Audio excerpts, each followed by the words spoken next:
they had to have housing in place, they had to have safety plans in place, they had to have very traditional clinical ideas of what needed to be in place. Not to dismiss those, there's a certain kind of trauma work for which that's important. Yes.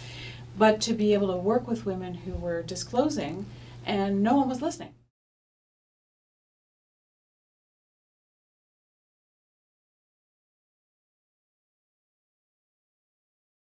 I'd like to speak to because I really think what's important is collaboration. Mm-hmm. Like, I often make jokes. I use humor, and it lightens me, and it lightens the load that is in the room between us. And one of the things I usually say, I'm letting you know I have no shares in Pfizer, I have no shares in Eli Lilly, I have no investment in the drug companies. So when we're talking about medications, we're looking at options. We're looking at what might work for you. And my job is to tell you what's available, and then you're in the grocery store and you tell me what you want for your particular symptoms. Because I think also there's a preconception that psychiatrists are just about medications, and sometimes psychiatrists reinforce that impression. Mm-hmm.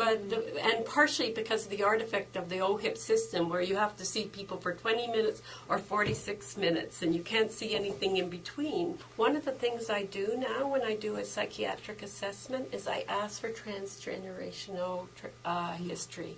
It's not part of the training of residents yet, but I think it starts capturing how that load gets translated. And sometimes what you get is the silence. I don't know. Because often the load that's there is silent. And I actually kindle a curiosity, and I say, is there somebody you can ask? And you find all kinds of surprising things. Mm-hmm.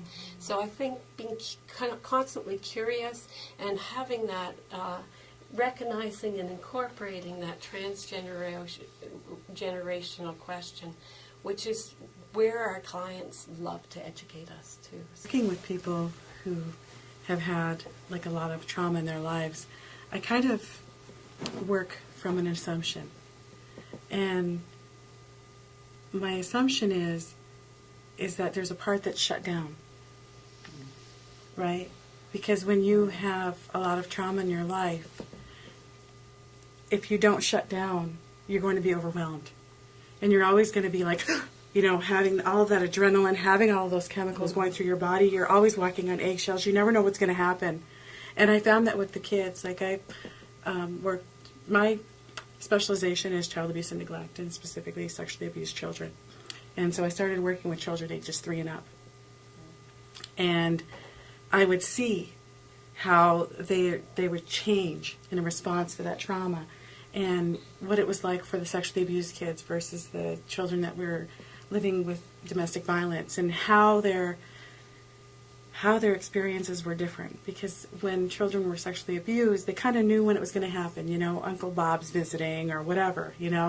Mom's gone to bingo, whatever, right? But there was some nurturing that was involved with that. There was some kind of grooming, that went with that. But the kids that were living with domestic violence were just walking on eggshells, and they were like in school, and they couldn't pay attention, and they had all of this anxiety inside. And so eventually it's like your brain just changes, right? And you have that neural pathway development that says, you know what, if I keep feeling like this all the time, I'm not going to make it. So there's kind of a piece that's missing, and that's what we would call dissociation, right? And so when I begin working with somebody, the first tool that I always give is presence. Is absolute presence. Because I take them through like grounding exercises and really pull them into being with me. And I say, whenever it gets hard or whenever you don't want to talk about something, get in the present, because the presence is safe. Like, you're here with me, you are safe. And this is safety. And if you get home and if you're not feeling safe and you need to come back, or if you need to find a safe place, you can do that and be in that presence. And it just seems to be like one of those things that has been really, really helpful in my work. I just want to add to your thing about safety, because I just want to emphasize that this is safety for the first time. Often, these aren't clients that are reestablishing safety for the most part. These are clients who've never had safety.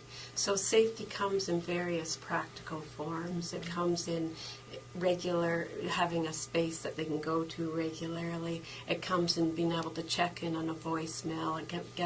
It's able to sit in the room and know that, or begin to think that they may not get violated, which is a slow process because they've never had that before. And I think so having that, so I want to be, because we often talk about reestablishment of safety, but it's not. Sometimes it's the first experience. It's It's a the very first experience, yep. And even writing out a form for somebody in a timely fashion is establishment of safety.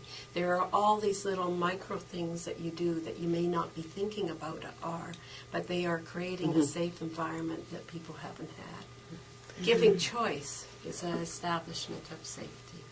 Just an example, and just in terms of people coming into a chaotic environment, which the drop-in can be, right? A drop-in environment is very chaotic, and there was a person that was having a very off day, and part of the system with the staff now to support them is to say, if someone's having a bad day, give me a call. If I'm here, I'll come and try to support you, right? As opposed to if what you're trying to do hasn't worked, to kind of calm the person down.